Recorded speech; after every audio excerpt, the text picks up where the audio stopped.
Hello, everyone. Welcome back to our podcast series. Today, we have a very interesting topic to discuss self obsession. Yes, you heard it right, self obsession. Joining us again, Mrs. Anu Goyal, ma'am, a renowned psychologist. Welcome, ma'am. Thank you for having me here. So, let's dive right into it. Self obsession seems to be a prevalent issue in today's society. What exactly is self obsession and how does it manifest in people's life?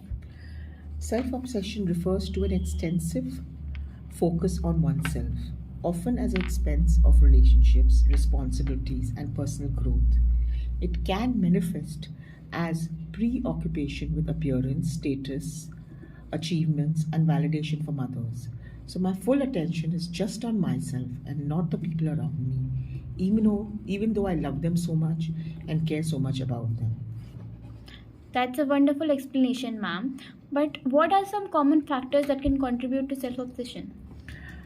They are like societal pressure to succeed, perfectionism, low self esteem, and influence of social media.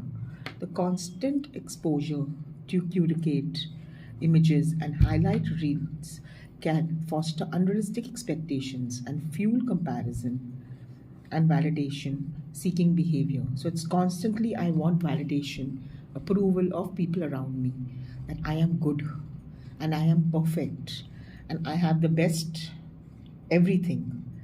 Is totally being obsessed with oneself, and this all crops up from low self esteem and feeling low about myself. That's an interesting point about social media. It seems like constant need for validation and comparison can exacerbate the self obsession. How can individuals recognize if they're falling into the trap of self obsession and what steps that can be taken to address this? Individuals may notice signs such as extensive self criticism, constant comparison to others, prioritizing their personal needs over relationships, and feeling of emptiness or dissatisfaction despite external achievements. To address self obsession, individuals can cultivate self awareness, practice self compassion, set boundaries with social media, prioritize meaningful relationships, and engage in activities that promote personal growth and fulfillment beyond the self. Those are some valuable insight, ma'am. It's clear that overcoming self-obsession requires introspective and willingness to prioritize relationship and personal growth. Before we wrap up, do you have any final thoughts or advice to our listeners?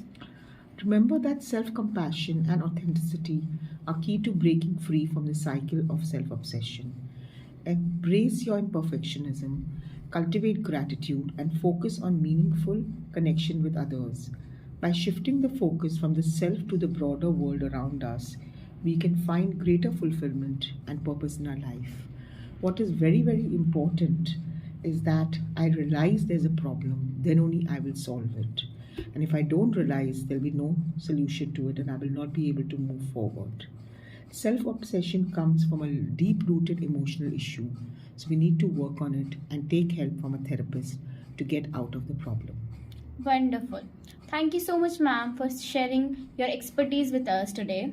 And it's been a thought provoking conversation. And to our listeners, thank you for tuning in. Remember to subscribe to our podcast and for more engaging conversation on topics that matters. Until next time, take care and stay curious.